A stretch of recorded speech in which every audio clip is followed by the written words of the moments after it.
नमस्कार साथियों। आज की इस वीडियो में हम लोग RRB NTPC graduate level CBT 1 का एक्सपेक्टेड कट ऑफ क्या रह सकता है इसके बारे में इस वीडियो के अंदर बात करने वाले हैं। ज्यादातर बच्चों के मन में एक ही सवाल है कि सर अगर मैं मान लीजिए कोलकाता जोन से हूं, यूआर कैटेगरी से हूं, तो मेरा कट ऑफ क्या जा सकता है। बहुत सारे बच्चों के मन में ऐसा लगता है कि सारे जोन का कट ऑफ लगभग लगभग एक जैसा रहता है, तो मैं आपको बता दूं ऐसा नहीं होता।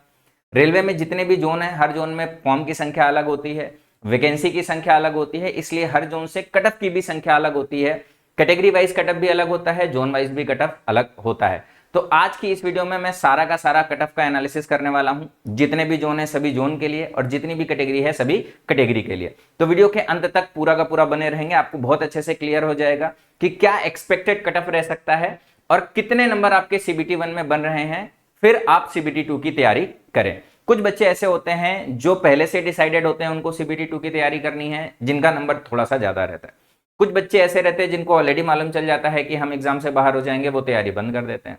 कुछ बच्चे ऐसे होते हैं जो बॉर्डर पे होते हैं और उनको समझना होता है कि क्या उनका आगे की तैयारी करें या ना करें। इसके लिए वीडियो बहुत ज्यादा हेल्पफुल होने वाला है। वीडियो को शुरू से लेकर अंत तक देखेंगे, सारा का सारा इंफॉर्मेशन आपको बहुत अच्छे से क्लियर हो जाएगा।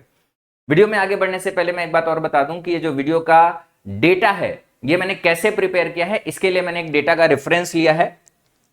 जब आंसर की आती है तो सारे के सारे बच्चे रैंक मित्र एक वेबसाइट है, उस पर अपना क्या करते हैं कि आंसर की अपलोड करते हैं और रैंक मित्र इस तरीके से एक डेटा जारी करता है जिसमें वो लोग जितने भी बच्चे हैं उनके कितने मार्क्स बने हैं इस तरीके का इंफॉर्मेशन आपको प्रोवाइड करता है। तो लगभग लगभग 3 लाख बच्चों का यहाँ पे डेटा है और 3 लाख बच्चों के डेटा में 90 से ऊपर कितने नंबर है, 85 से ऊपर कितने, सॉरी 90 से ऊपर कितने बच्चे हैं, 85 से ऊपर कितने बच्चे हैं, 80 से ऊपर कितने बच्चे हैं। लेकिन इनसे जनरल आइडिया नहीं लगता। इन्होंने क्या है कि जोन वाइज भी बहुत सारा इंफॉर्मेशन प्रोवाइड कर रखा है। यहाँ पे इन्होंने एवरेज मार्क्स भी शिफ्ट का प्रोवाइड कर रखा है, लेकिन अपने को एवरेज से भी कोई आइडिया नहीं लगता कि हमारा कट ऑफ क्या जाएगा।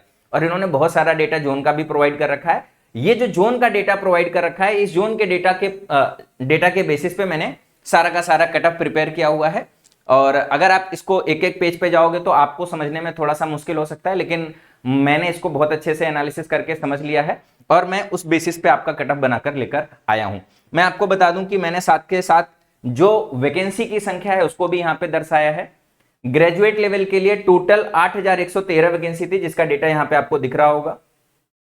किस किस जोन में, ये हमारे सारे के सारे आरआरबी हैं, ये हमारे सारे के सारे कैटेगरी हैं, ये सारी की सारी वैकेंसी है यूआर कैटेगरी के लिए बढ़ते से घटते हुए क्रम में। मतलब ऊपर के जितने जोन है यहाँ पे वैकेंसी ज्यादा है, नीचे के जोन है यहाँ पे वैकेंसी कम है, तो घटते हुए क्रम में सारा का सारा डेटा अरेंज है। आपको मालूम है कि ये हमारी टोटल वैकेंसी है और ये सीबीटी 1 का एग्जाम है, तो सीबीटी 1 से सीबीटी 2 में कितने बच्चे लिए जाएंगे सबसे पहले तो आपको ये समझना पड़ेगा।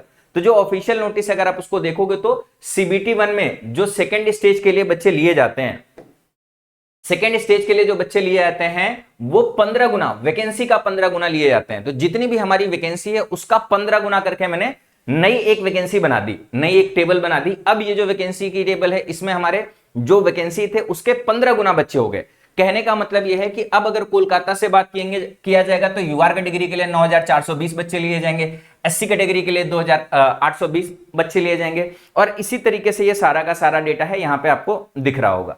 और फिर इस वैकेंसी के हिसाब से कितने बच्चे, जैसे अगर मान लो कोलकाता से अगर 9420 बच्चे लिए जाएंगे तो ये जो हमारे पास में अभी डेटा था उसमें मैंने देखा कि 9420 बच्चों तक जो मार्क्स बन रहा है वो कितना बन रहा है। और साथ के साथ ये डेटा सिर्फ हमारा 3 लाख बच्चों तक सीमित है, तो मैंने इसको क्या है कि ओवरऑल अंडरस्टैंड करने की कोशिश की है। वैसे ज्यादातर जो बच्चे ऑनलाइन पढ़ते हैं या जो पढ़ने वाले बच्चे होते हैं वो ऑनलाइन पढ़ते हैं और वो सारे के सारे बच्चे अपना स्कोर जानना चाहते हैं, लेकिन कुछ बच्चे ऐसे होते हैं जो थोड़े बहुत मिस भी हो जाते हैं। तो उसके हिसाब से मैंने एक डेटा प्रिपेयर किया हुआ है सारे के सारे जोन के लिए, सभी की सभी कैटेगरी के लिए मैंने यहां पे डेटा प्रिपेयर कर रखा है। आप देखोगे हर जोन के लिए मैंने डेटा बना रखा है। साथ के साथ कुछ जोन्स के लिए मैंने डेटा को थोड़ा सा हाईलाइट कर रखा है। बेंगलोर है, रांची है, मालदा है, यहां पे क्या है कि डेटा प्रॉपर नहीं मिला है। अब डेटा प्रॉपर नहीं मिला है इसका मतलब यह है कि दो बातें हो सकती हैं। पहली बात कि कम बच्चों ने फॉर्म अप्लाई किया है तो कम डेटा मिलेगा। दूसरा हो सकता है कि प्रॉपर डेटा ना मिला हो। तो यहां पे जो रेंज है वो थोड़ी सी मैंने बड़ी रखी है, क्योंकि अगर डेटा नहीं है तो अच्छे से एनालिसिस भी नहीं हो सकता। लेकिन फिर भी कट ऑफ आपको आइडिया लग जाएगा कि हाँ कट ऑफ ज्यादा गया है कि कट ऑफ कम गया है। बच्चे कम है तो इसका एक्सपेक्टेड कट ऑफ भी बहुत कम है, ज्यादा नहीं है। ऐसा नहीं कि डेटा नहीं है तो कट ऑफ बढ़ जाएगा, डेटा नहीं है इसका मतलब यह है बच्चे कम है, और बच्चे कम है तो कट ऑफ डेफिनेटली आपका कम जाएगा। अगर आप ध्यान से देखोगे तो सभी जोन के लिए, सबसे पहले अगर मैं बात करूं कोलकाता जोन के लिए, तो कोलकाता जोन के लिए यूआर का जो कट ऑफ जाएगा वो 64 से 65 जाएगा। एक बात मैं और बताना चाहता हूं कि अभी के समय में जब भी आप फाइनल कट ऑफ आता है, जो भी कट ऑफ आता है, यूआर कैटेगरी, ओबीसी कैटेगरी और ईडब्ल्यूएस कैटेगरी में बहुत ज्यादा डिफरेंस नहीं रह गया है। अब आधे से 1 नंबर का डिफरेंस देखने को मिलता है। इसके पीछे का रीजन यह है कि ओबीसी वाले बच्चों की संख्या बहुत ज्यादा हो गई है जो पढ़ाई करते हैं, ईडब्ल्यूएस वाले बच्चों की भी संख्या बहुत ज्यादा हो गई जो पढ़ाई करते हैं, और साथ के साथ वो पढ़ाई में मेहनत भी बहुत ज्यादा करते हैं यूआर कैटेगरी की तुलना में, तो उनके मार्क्स भी बहुत अच्छे बन रहे हैं। अब ओबीसी वालों के मार्क्स यूआर वालों से ज्यादा बन रहे हैं। जब ओबीसी वालों के मार्क्स यूआर वाले से ज्यादा बनते हैं तो ओबीसी की वैकेंसी होती है कम, अब ओबीसी वाले ज्यादा मार्क्स पे उसको कंप्लीट कर लेते हैं, तो जो बाकी बचे हुए ओबीसी वाले बच्चे हैं ना, उनको फिर यूआर कैटेगरी की जो वैकेंसी होती है उसमें जगह मिलती है और वो यूआर से सेलेक्ट होते हैं। तो ओबीसी की जो कट ऑफ है वो लगभग यूआर के कट ऑफ के बराबर आ जाती है। तो आप देखोगे सारे के सारे जोन्स में जो मैंने डेटा बनाया है, जहां पे भी ऐसा है कि यूआर ओबीसी और ईडब्ल्यूएस में, ओबीसी और ईडब्ल्यूएस वाले बच्चे ज्यादा मिले हैं, वहां पे यूआर ओबीसी और ईडब्ल्यूएस में सिर्फ मान के चलो आधे से 1 नंबर का ही डिफरेंस आपको फाइनल देखने को मिलेगा। अब कोलकाता में यूआर कैटेगरी की जो कट ऑफ है वो 64 से 65 जा सकती है, एससी कैटेगरी की जो कट ऑफ है 57 से 58 जा सकती है, एसटी कैटेगरी की जो कट ऑफ है 49 से 50 जा सकती है, ओबीसी की जो कट ऑफ है वो 63 से 64, और ईडब्ल्यूएस की भी कट ऑफ लगभग 63 से 64 जा सकती है। साथ के साथ मैं एक बात और बताना चाहता हूं कि ये जो डेटा है ये 3 लाख बच्चों पे ही डेटा है, तो इसमें अगर कोई एरर भी होगा ना तो आप मान के चलो +- 2 नंबर का ऊपर नीचे हो सकता है। और ये +- 2 नंबर ऊपर नीचे होने के पीछे एक रीजन और है, जब आपकी आंसर की आती है तो उसमें कई सारे क्वेश्चन गलत होते हैं, बच्चे उसका ऑब्जेक्शन रेज करते हैं, और एग्जाम जब वो फाइनल आंसर की रेलवे रिलीज करता है तो उसमें भी कई सारे क्वेश्चन रेलवे अपनी तरफ से रॉन्ग कर देता है। तो ये जो फाइनल बनेगा उसमें भी आपका क्या है कि +- 2 नंबर ऊपर नीचे हो सकता है। साथ के साथ मैं बता दूं ये जो मार्क्स है ये मैंने रॉ मार्क्स ले रखे हैं, ये नॉर्मलाइज्ड मार्क्स नहीं है, रॉ मार्क्स हैं। ये रॉ मार्क्स का डेटा है, जब नॉर्मलाइज किया जाएगा तो हो सकता है कि 2-4 नंबर और बढ़ जाए। ये मैं रॉ मार्क्स के बेसिस पे बता रहा हूं, जिन भी बच्चों के रॉ मार्क्स इतने बन रहे होंगे उनका सीबीटी 2 में जहां तक चांस है कि आराम से क्लियर हो जाएगा। इसी तरीके से मैंने सारा डेटा प्रिपेयर किया हुआ है। अगर आप ध्यान से देखोगे तो जितने भी हमारे जनरल कैटेगरी है, जनरल कैटेगरी के लिए अगर आप अधिक से अधिक कट ऑफ देखोगे तो 68, और अगर आप देखोगे तो 68 के ऊपर मैंने एक भी डेटा नहीं बनाया हुआ। इसका मतलब यह है कि अगर आप किसी भी जोन से बिलोंग करते हो और जनरल कैटेगरी में अगर आपके 68+ बन रहे हैं तो चांस यह है कि आपका किसी भी जोन से यूआर कैटेगरी में सिलेक्शन हो जाएगा।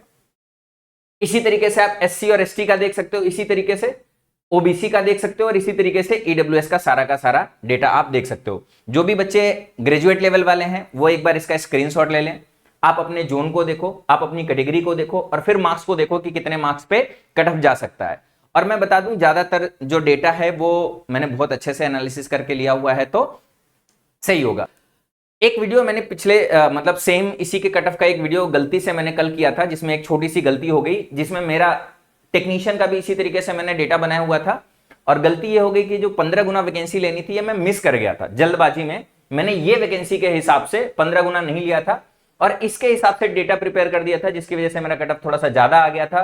फिर मैंने देखा कि बच्चों ने बहुत सारे कमेंट कर रखे हैं, फिर मैंने वापस अपने डेटा को एनालिसिस किया तो समझ में आया कि इतना बड़ा ब्लंडर मैंने ऑलरेडी कर रखा था कि जो 15 गुना है ये डेटा ही मैंने कंसीडर नहीं किया, जिसकी वजह से कट ऑफ बहुत ज्यादा बन गया था।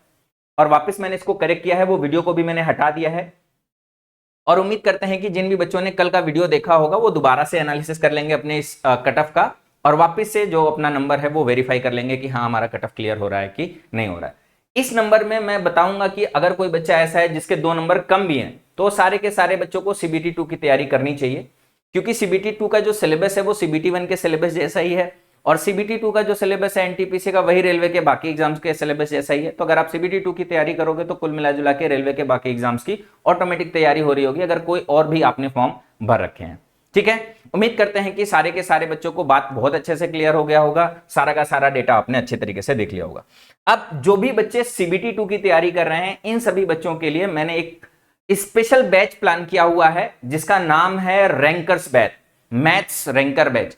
इस रैंकर्स बैच में मैं आपको 2024-25 में जितने भी एग्जाम हुए हैं, एलपी का, टेक्नीशियन का, जेई का, आरपीएफ का, एनटीपीसी सीबीटी 1 का, ये सारे के सारे क्वेश्चन में से जो टॉप लेवल के क्वेश्चन है, जितने भी वेरिएशन के लेवल के क्वेश्चन है, वो सारे क्वेश्चन का कलेक्शन यहां पर मैं आपको प्रोवाइड करने वाला हूं, साथ के साथ उनका वीडियो सोल्यूशन भी प्रोवाइड करने वाला हूं।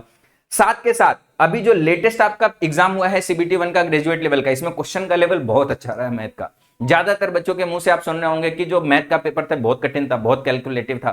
तो ये जितने भी पेपर हैं, इस पेपर के पैटर्न को एनालिसिस करके ग्रेजुएट लेवल के लिए मैं 30 लाइव प्रैक्टिस सेट कराने वाला हूं, एकदम लेटेस्ट पैटर्न के हिसाब से और आपके सिलेबस के हिसाब से। 35 क्वेश्चन आपके सीबीटी 2 एग्जाम में पूछा जाएगा, तो 35 क्वेश्चन के आपको 30 लाइव प्रैक्टिस सेट में कराने वाला हूं। साथ के साथ जो भी बच्चे प्रैक्टिस करेंगे, इसमें हो सकता है किसी क्वेश्चन में कंफ्यूजन हो, डाउट रह जाए। साथ के साथ अगर आप मॉक टेस्ट लगाते हो तो मॉक टेस्ट में अगर कोई डाउट रह जाता है तो डाउट के लिए मैंने special live doubt classes plan कर रखी हैं, और इसके लिए एक हम लोग व्हाट्सएप ग्रुप बना लेंगे जिसमें सारे के सारे बच्चे जुड़ जाएंगे। और पूरे वीक में जितने भी उनके डाउट्स हैं, चाहे कोर्स के अंदर के डाउट्स हैं, चाहे कोर्स के बाहर के डाउट्स हैं, चाहे किताब के डाउट्स हैं, चाहे मॉक टेस्ट के डाउट्स हैं, सारे क्वेश्चन आपको इस ग्रुप में भेजना है। और संडे को, हर संडे इसका एक लाइव सोल्यूशन होगा, लाइव डिस्कशन होगा, जिसमें आपके सारे के सारे डाउट्स क्लियर कर दिए जाएंगे। जिस तर्ज पे मैथ का बैच बना हुआ उसी तर्ज पे रीजनिंग का भी है, सेम फीचर्स के साथ में। आप दोनों को अलग अलग ज्वाइन कर सकते हो, दोनों को कंबाइन ज्वाइन कर सकते हो। ये जो मैथ्स का रैंकर्स बैच है ये चलने वाला है माई पाठशाला ऐप पर, तो इसके लिए आपको माई पाठशाला ऐप डाउनलोड करना होगा। और ये जो बैच है, इस बैच का प्राइस 249 रुपए रखा गया। इसके लिए ऑलरेडी हमने आपसे बात कर रखी थी, आपसे डिस्कस कर रखा था, जो भी प्राइस आपने सजेस्ट किया था उसी के हिसाब से इसका प्राइस रखा गया है 249। अब सारे के सारे बच्चे जो भी सीबीटी 2 की तैयारी कर रहे हैं, अगर आप एक बार इस बैच से जुड़ जाओगे तो मैं आपको गारंटी देता हूं मैथ में 90% से ज्यादा क्वेश्चन सेम टू सेम आपको एग्जाम में मिलेंगे। गारंटी देता हूं इस चीज की, सेम टू सेम आपको एग्जाम में मिलेंगे। बस उसमें डेटा अलग होगा, पूरी की पूरी भाषा आपको डिक्टो सेम टू सेम मिलेगी। मेरा एनालिसिस इतना बढ़िया है, जितने भी अभी मैंने प्रैक्टिस सेट कराए थे सीबीटी 1 के लिए, आप देखोगे तो सेम टू सेम भाषा के सवाल आपके सीबीटी 1 में एनटीपीसी में मिले हुए हैं। तो मुझे मालूम है कि किस पैटर्न को टीचर फॉलो करता है, एग्जामिनर का क्या माइंड है, रेलवे का क्या पैटर्न है, उसके हिसाब से जो मैं क्वेश्चन कराऊंगा वो आपको फाइनली सीबीटी 2 के पेपर में मिलने वाला है। ठीक है, तो सारे के सारे बच्चे इस बैच को ज्वाइन कर सकते हैं, मैथ्स के लिए भी, रीजनिंग के लिए भी, और कंबाइंड भी बैच को ज्वाइन कर सकते हैं। इस तरीके के जितने भी आपके एनालिसिस के इंफॉर्मेशन है, इसको मैं प्रॉपर हमेशा शेयर करता रहता हूं, और एनटीपीसी में जितने भी आगे इंफॉर्मेशन रहेगा उसको मैं शेयर करता रहूंगा। वीडियो में दिया गया इंफॉर्मेशन अगर आपको अच्छा लगा है तो वीडियो को लाइक कर देंगे, चैनल पे नए हैं तो चैनल को सब्सक्राइब कर लेंगे, और कमेंट करके जरूर बताइएगा कि जो मैंने कट ऑफ का एनालिसिस किया हुआ है, आपको क्या लगता है कि ये कट ऑफ का एनालिसिस सही है। और आपके हिसाब से आप एक बार कमेंट करके जरूर बताइए कि आप किस जोन से बिलोंग करते हैं, किस कैटेगरी से बिलोंग करते हैं, आपके नंबर कितने बनने हैं, और आपके हिसाब से क्या लगता है कि कट ऑफ कितना जाएगा। ठीक है, चलिए आज की इस वीडियो में इतना ही, मिलते हैं नेक्स्ट वीडियो में, तब तक के लिए बाय बाय, टेक केयर, जय हिंद।